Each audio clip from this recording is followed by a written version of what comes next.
bisa disampaikan ke Bank Syariah Mandiri nomor rekening 7095625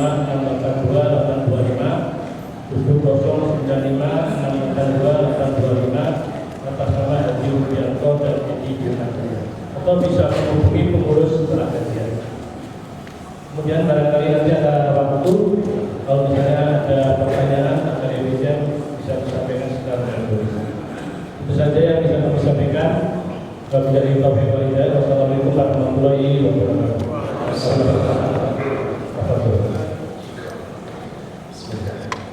Assalamualaikum warahmatullahi wabarakatuh. Innal hamdalillah nahmaduhu wa nasta'inuhu wa nastaghfiruh wa na'udzu billahi min shururi anfusina wa sayyiati a'malina. May yahdihillahu fala mudilla lahu wa man yudlil fala hadiya lahu. Asyhadu an la ilaha illallah wahdahu la syarika lahu wa anna Muhammadan abduhu wa rasuluhu la nabiyya ba'dahu. Allahumma salli wa sallim wa barik ala Muhammad wa ala alihi wa ashabihi ajma'in wa man tabi'ahum bi ihsan ila yaumiddin, amma ba'd. Ya ayyuhalladzina amanu taqullaha haqqa tuqatih wa la tamutunna illa wa antum muslimun. Wa a'udzu muslimin wal muslimat rahimani wa rahimakumullah. Alhamdulillah, pada malam ini Allah memperjumpakan kita di majelis ini. Semoga kehadiran kita yang semata-mata kita niatkan ikhlas karena Allah kelak akan dibalas oleh Allah dengan balasan yang berlipat ganda. Allah akan jadikan kita menjadi hamba yang muttaqin yang kelak akan didapatkan dalam keadaan husnul khatimah. Semoga Allah mempertemukan kita kelak di dalam surganya. Amin ya rabbal alamin. Salawat serta salam semoga terlimpahkan tercurahkan kepada Rasulullah SAW. Semoga tercurah kepada seluruh keluarga, sahabat, dan seluruh pengikutnya hingga yaumil akhir. Tema kajian kita malam ini adalah, apakah kamu mengira Allah menciptakan kamu tanpa maksud? Apakah kita diciptakan Allah gratis? Apakah kita boleh berbuat semau kita? Apakah kita boleh berbuat sesuka hati kita? Ternyata ada sebuah hadis yang mengatakan boleh. Ada pula ayat Al-Quran yang memerintahkan kita berbuat sesuka hati kita. Tetapi apakah kemudian kita boleh berbuat itu? Kita akan sama-sama kaji dalam kajian kita. Kita buka dalam sebuah ayat Al-Quran, surat Al-Mu'minun, surat 23, ayat 112 sampai dengan ayat 115. Surat Al-Mu'minun, surat 23, ayat 112 sampai 115. Ini adalah dialog antara Rabbul Alamin dengan manusia ketika telah dikumpulkan di yaumil mahsyar. Qala, Allah berfirman, kam labithtum fil ardi 'adada sinin. Berapa tahunkah lamanya kalian pernah hidup tinggal di dunia? Qalu, manusia menjawab, labithna yawman aw ba'da yawmin fas'alil 'adin. Manusia mereka menjawab, kami tinggal di dunia, kami hidup di dunia hanya sehari atau setengah hari. Maka bertanyalah kepada orang-orang yang beriman, bertanyalah kepada mereka yang beriman. Qala, kemudian Allah menjawab, illa bithtum illa qalilan law annakum kuntum ta'lamun. Sungguh tidaklah kamu hidup di dunia, tidaklah kamu tinggal di dunia kecuali sebentar saja jika kalian mengetahui. Lalu pertanyaan ayat 115. Am hasibtum annama khalaqnakum 'abathan wa annakum ilaina la turja'un. Apakah kalian mengira bahwa Allah menciptakan kalian tidak ada maksud? Apakah kamu mengira Allah menciptakan hanya main-main? Tidak ada tujuan, tidak ada maksud tertentu. Wa annakum ilaina la turja'un. Dan wahai manusia, apakah kalian mengira kalian semua tidak akan dikembalikan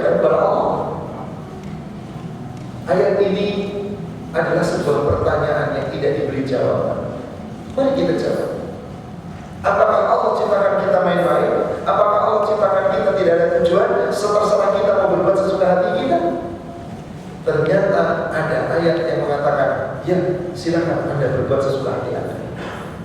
Akan tetapi ayat ini bukan berupa perintah, sekedar perintah, tapi ini adalah sindiran, ini adalah celaan, ini adalah peringatan bagi orang-orang yang gak mau diatur oleh Allah.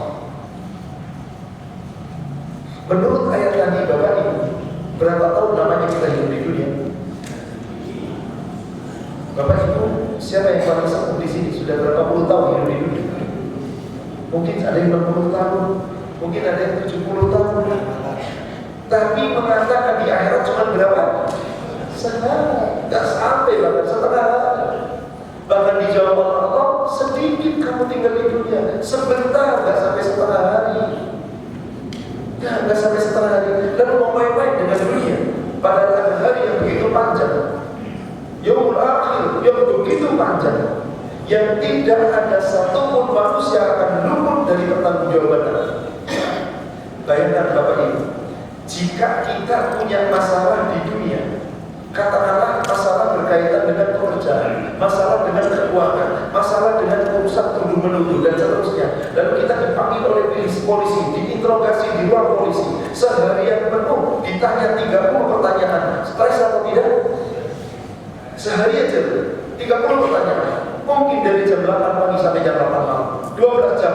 Saya rasa itu udah kayak Allah, stres, takut, gundah dan seterusnya.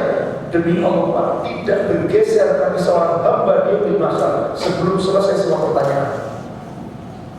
Kira-kira sudah kasihan kita menghadapi pertanyaan Allah nanti, interogasi nanti? Bukan cuma stres barangkali, nangis darah, ada gunanya. Jika Anda di dunia tidak mau diatur oleh Allah. Kita lihat kembali surat 41, surat Fussilat atau surat Hamim As-Sajdah ayat 40. Surat Fussilat Hamim As-Sajdah ayat yang ke-40. Allah berfirman, innal ladzina yulhiduna fi ayatina la yakhfuna 'alaina. Sesungguhnya orang-orang yang mengingkari ayat-ayat kami, orang-orang yang bersendagurau dengan ayat-ayat kami, yang bermain-main dengan ayat Allah, yang tidak memperdulikan ayat Allah, la yakhfuna 'alaina, tidak akan mampu tersembunyi dari kami. Afaman yulqa fin nari khairun amma ya'ti aminan yaumil qiyamah? Apakah orang-orang yang kelak di yaumil akhir dilempar ke neraka itu kalian merasa lebih baik, atau orang-orang yang menemui Allah dengan rasa aman pada hari akhir? Kira-kira pertanyaannya begini Bapak, apakah orang yang dilempar ke neraka yang lebih baik atau orang yang masuk surga? Gak usah dijawab, sudah tahu semua jawabannya. Kenapa Allah bertanya di sini? Mengapa sampai Allah bertanyakan di ayat ini? Karena banyak manusia betapa banyak mengetahui kesalahannya, dosanya, tapi tidak sadar akan kesalahannya. Seakan-akan aku boleh berbuat apa saja, aku punya kekuasaan, aku punya harta, aku punya kedudukan, aku punya segalanya, lalu dia berbuat seenaknya di dunia. Jika ada manusia merasa benar, tidak mau diatur oleh Allah, tidak merasa disindir oleh Allah, di ujung ayat Allah katakan, i'malu ma syi'tum, silakan Anda berbuat sesuka hati Anda. I'malu ma syi'tum, berbuatlah sesuka hati Anda. Innahu bima ta'maluna basir. Sesungguhnya Dia Allah terhadap seluruh apa yang kalian perbuat basir, Maha mengetahui. Tidak akan ada yang perlu. Dari ayat ini Bapak Ibu, saya buatkan sebuah ilustrasi. Mungkin ada sedikit joke dalam ayat ini, tapi ini hak insya Allah. Masuk surga dengan masuk neraka, kira-kira perjuangannya berat apa Bapak Ibu? Berat apa? Kata Rasulullah, khuffatul jannati bil makari wa khuffatun nar bisyahwat. Surga diliputi sesuatu yang kamu tidak suka, yang kamu benci, yang berat. Wa khuffatun nar bisyahwat. Sementara neraka diliputi yang paling kamu sukai. Jadi masuk neraka mah gampang bener, masuk surga sulit. Tapi sungguh satu syarat Bapak Ibu mampu memenuhi syarat ini, dijamin pasti masuk surga. Kira-kira Bapak Ibu tahu apa syarat supaya kita bisa masuk surga? Satu aja syarat, pasti masuk surga kalau syarat ini terpenuhi. Ada yang bisa menjawab? Gak ada yang tahu. Takwa definisinya berapa? Susah. Ngaku takwa banyak. Satu aja Bapak Ibu. Nanti kalau kita mati, tolong jangan bawa dosa, pasti masuk surga. Loh, nggak main-main dosanya betul.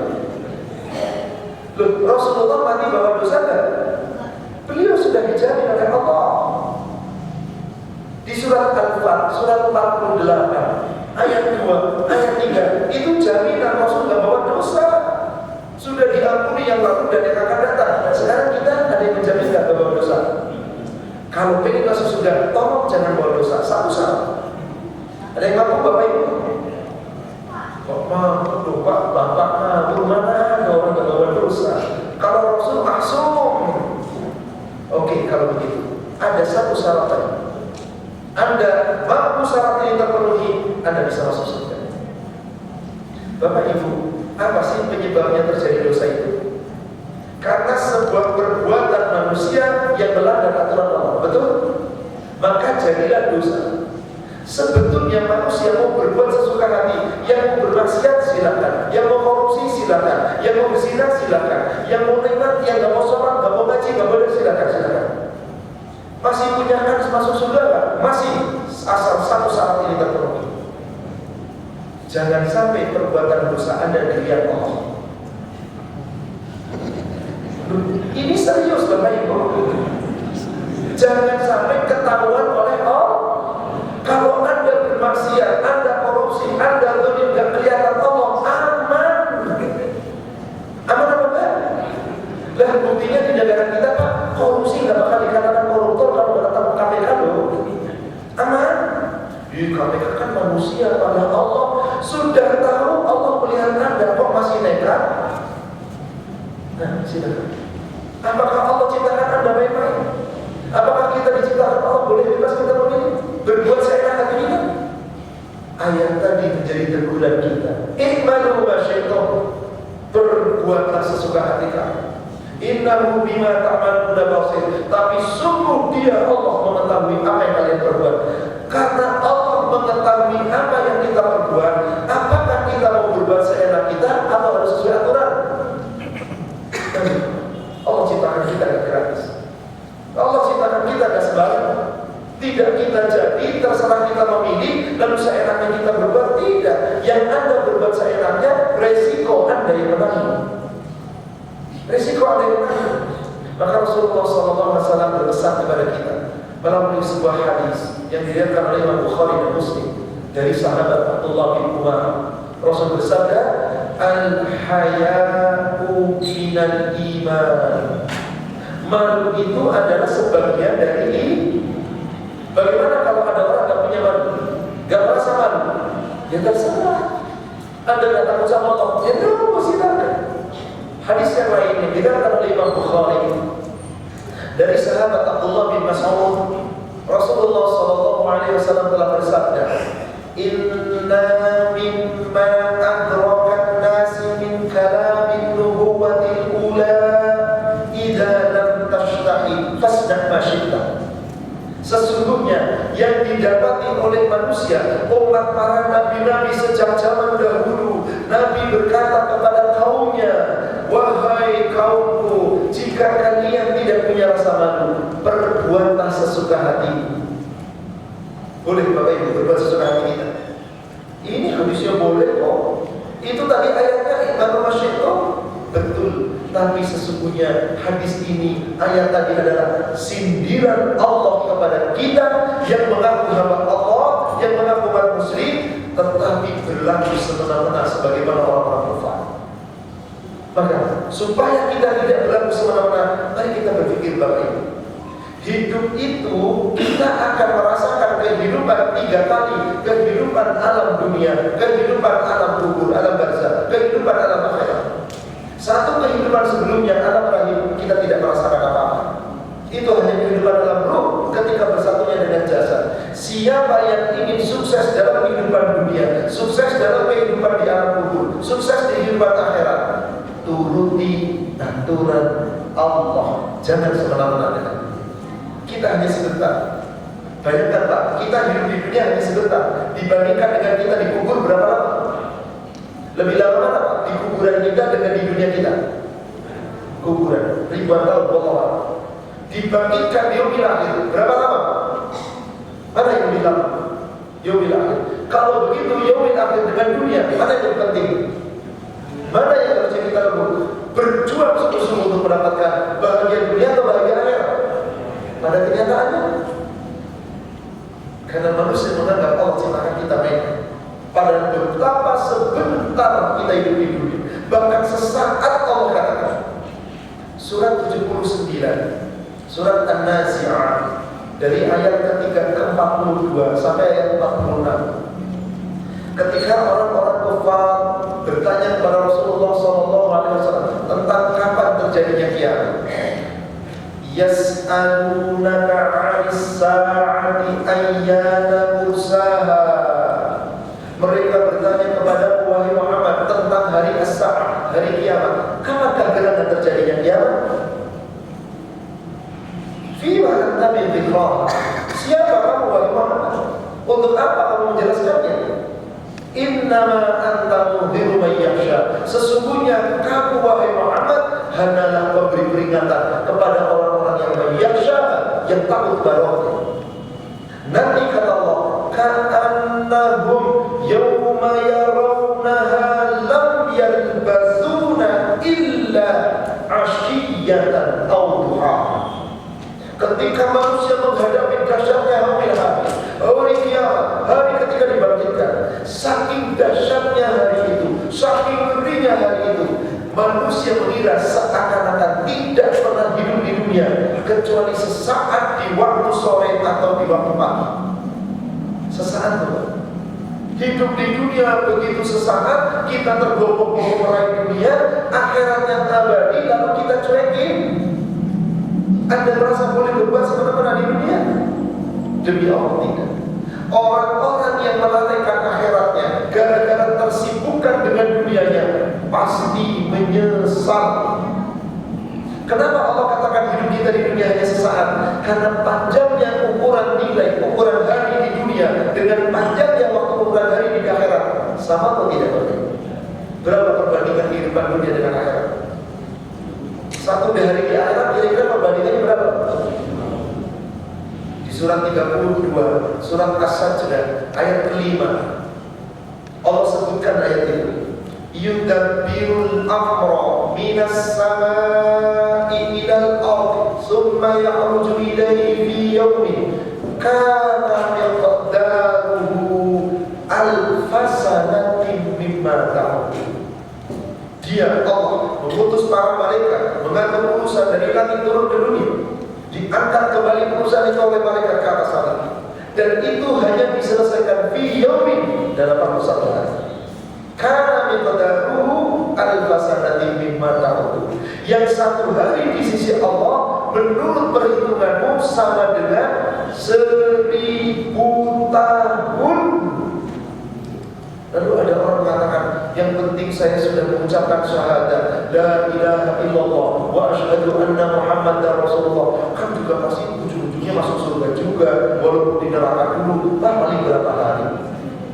Ada orang yang dari nekat seperti itu. Ini orang Islam, modalnya cuma syahadat. Anda bermain-main dengan Allah. Satu hari di yaumil akhir, 1000 tahun di dunia. Bagaimana jika Anda mendap satu hari di sana? Ada yang sanggup menahan azabnya Allah. Ada yang sanggup menerima bencana dari Allah. Demi Allah enggak ada. Kenapa banyak manusia nekat? Karena belum pernah lihat bagaimana dasarnya azab Allah. Allah katakan 1000 tahun.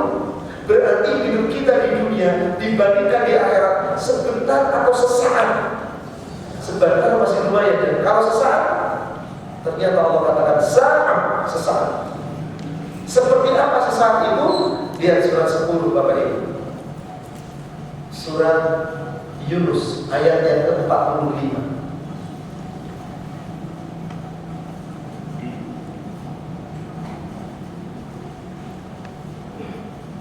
Wa yawma yahsyuruhum ka'an lam yalbathu illa sa'atan minan nahar. Ingatlah, pada hari mereka manusia semua dikumpulkan di yaumil mahsyar, maka mereka mengira, mereka menyangka, mereka merasa seakan-akan tidak pernah hidup di dunia kecuali hanya sesaat di waktu siang. Saat binatang sudah sesaat dari waktu siang. Yata'arafuna bainahum, seperti lamanya mereka saling berkenalan sesama mereka. Itu hidup kita di dunia, Pak. Diibaratkan oleh Allah seperti orang saling kenalan. Sekarang saya tanya Bapak Ibu, pernah kenalan tidak? Berapa lama Bapak Ibu kenalan kira-kira? Ada nggak kenalan berhari-hari? Itu kencan namanya, maksiat namanya. Berapa lama orang kenalan? Paling 5 menit, 10 menit, setengah jam. Paling lama berapa jam? 1 jam paling. Berarti seperti itulah hidup kita jika dibandingkan lamanya waktu. Coba sekarang kita terjemahkan dengan bahasa kita. Bapak Ibu, surat 32 ayat 5 tadi Allah menggambarkan tentang malaikat yang berurusan. Yang malaikat itu diutus oleh Allah, ada 2 shift malaikat yang bertugas di waktu malam, tadi di waktu asar masuk, nanti bergantian di waktu subuh. Yang bergantian, yang bertugas di waktu siang masuk di waktu subuh, kemudian bergantian di waktu asar. Maka waktu subuh dan asar itu dikatakan ini waktu yang masyhuda, yang disaksikan, waktu yang afdal, sholat yang afdal subuh dan asar, karena disaksikan malaikat. Berarti malaikat yang pertama kemudian berganti malaikat yang kedua, langit ke bumi, turun lagi, kemudian naik lagi 1 hari. Berarti 1 hari malam, 1 malam 24 jam, 1 hari kira-kira 12 jam. Sekarang Pak bayangkan 12 jam menurut Allah di akhirat. Menurut kita di sini berapa tahun tadi? 1000. Bayangkan jika ada orang umurnya 1000 tahun, ada atau tidak? Ada atau tidak? Nabi terdahulu, Nabi Nuh dakwahnya berapa tahun? 1000 tahun, kurang 50 tahun. Di tengah-tengah kaum, belum usia yang lainnya sebelum dia menjadi nabi, belum sesudah dimusnahkannya kaumnya Nabi Nuh. Ada beberapa riwayat, ada yang mengatakan 1080 tahun usianya, ada yang mengatakan 1120 tahun. Wallahu a'lam. Yang jelas di dalam Al-Quran surat 29 Al-Ankabut ayat 14 Allah menggambarkan Nabi Nuh falabitha fihim alfin ila khamsina am. Nabi Nuh berdakwah di tengah-tengah kaumnya selama 1000 tahun kurang 50 tahun, 950 tahun Pak. Katakanlah 1000 tahun, berarti berapa jam? Baru 12 jam. Masya Allah. Hidup kita berapa lama Pak? Umat Nabi Muhammad SAW. Ya 70, 60 kata Rasul begitu kan? Paling banter umat kita ini berapa sih?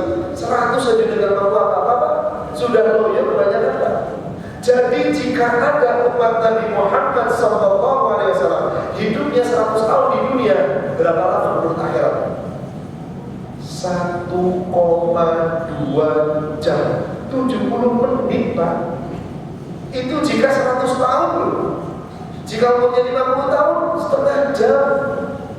Jika umurnya 70 tahun, 40 menit. Itulah waktu hidup kita di dunia. Mau bermain-main? Gak mau ngikutin aturan Allah? Anda mau bersedekah gurau? Ini pilihan, terserah. Maka orang-orang yang menyia-nyiakan hidup yang sesaat di dunia untuk bekal akhiratnya, kira-kira rugi atau sangat rugi? Di ujung ayat 45 surat 10 Allah katakan apa? Qad sungguh khasiral ladzina kadzabu bi liqa'ina. Rugi orang-orang yang hidup di dunia dunia mendustakan perjumpaannya dengan Allah. Wa ma kanu muhtadin. Mereka bukan orang-orang yang mendapatkan petunjuk, dan mereka tidak akan mendapatkan petunjuk. Padahal kita diciptakan oleh Allah di dunia cuma satu tugasnya, wa ma khalaqtul jinna wal insa illa liya'budun. Dan tidaklah aku ciptakan jin dan manusia kecuali untuk ibadah. Tapi manusianya memilih, ada yang mau ibadah, ada yang mau ingkar. Pilihan silakan. Apakah Allah memaksa? Ada ayat yang memaksa, ada ayat yang memilih. Tapi ketika ayatnya paksaan ditutup seperti tadi, wa ma khalaqtul jinna wal insa illa liya'budun, kecuali untuk ibadah, enggak ada tugas yang lain. Yang enggak mau ibadah haram. Karena Allah paksa di sini kecuali untuk ibadah. Tapi ada ayat yang lain, yang ayat ini seakan-akan pilihan. Seperti Al-Baqarah 256. Ketika ada seorang memeluk agama Islam atau agama yang lain, ada paksaan apa Pak? Ada paksaan enggak Bapak Ibu? Di ayat ini bagaimana Allah berfirman? La ikraha fid din. Tidak ada paksaan dalam agama. Loh, gak dipaksa. Oh, zaman sekarang orang Islam sok tahu, menang sendiri, gak boleh agak, gak ada paksaan. Betul, ayatnya tidak ada paksaan. Tapi apakah ayat ini berhenti? Dilanjutkan. Qad tabayyana rusydu minal ghayy. Sungguh telah jelas, telah nyata. Apa itu? Yang hak dengan yang batil. Artinya apa? Jika kita salah pilih, batil. Jika kita benar-benar memilih, benar. Faqad istamsaka bil urwatil wuthqa lam fisama laha. Siapa yang mau berpegang kepada agama Allah, ajaran Allah, dia telah berpegang pada tali guru yang kokoh, yang tidak pernah akan bisa melepaskannya. Artinya tidak akan goyah akidahnya. Artinya apa Bapak Ibu? Ketika ada ayat yang awal ayatnya seakan-akan memilih, tidak dipaksa, itu tidak berhenti. Contoh, ada orang mau beriman, boleh? Ada orang mau kafir, boleh? Ah, saya gak mau Islam, saya gak mau iman, saya mau kafir aja, saya mau agama ini. Boleh memilih begitu kan? Boleh? Boleh, tapi ada resiko gak kalau salah pilih? Surat 18, Surat Al-Kahfi, ayat 29.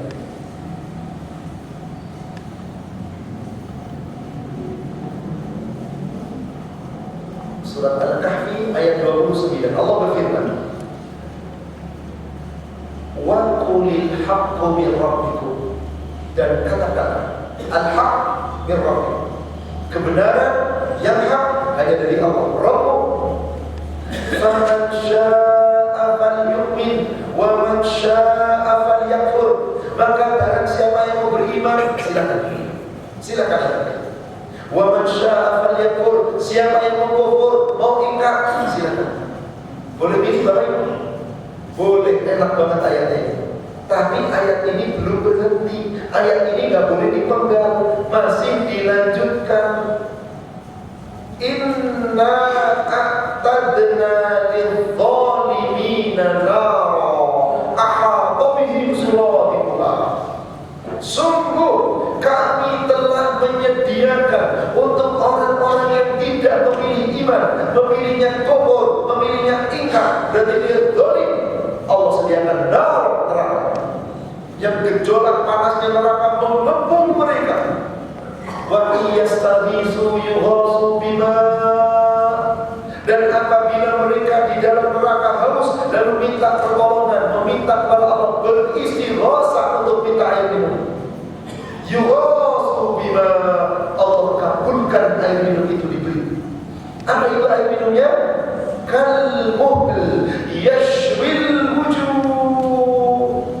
Cairan air minum di neraka itu cairan besi yang panasnya seperti besi yang mendidih. Apa Bapak Ibu? Air putih mendidih berapa derajat?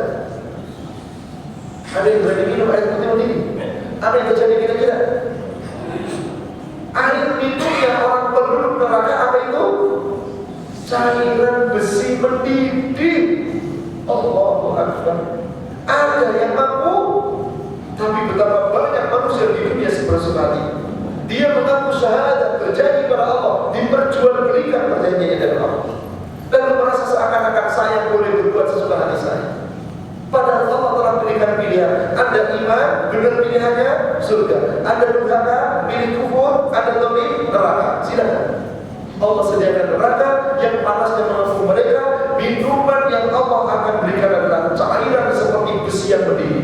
Bisa syarab yang sekali minum menghancurkan wajah dan seluruh.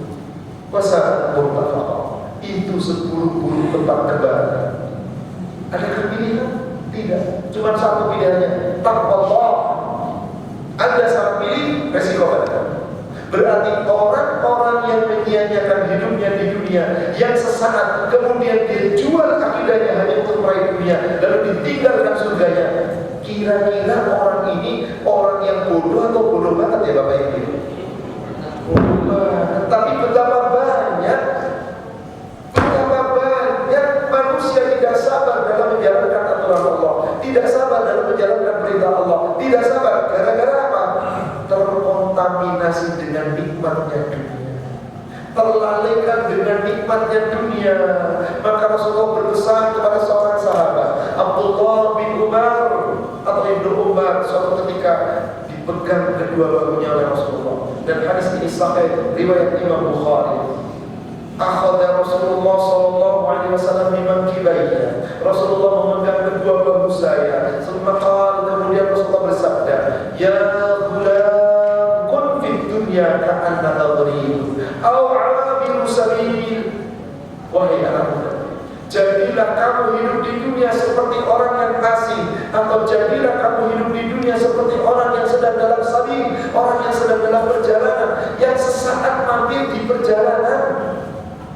Bapak Ibu dari Jakarta katakanlah mau mudik lebaran ke Surabaya, lalu diberi kesempatan mampir di Semarang, hanya diberi waktu setengah jam.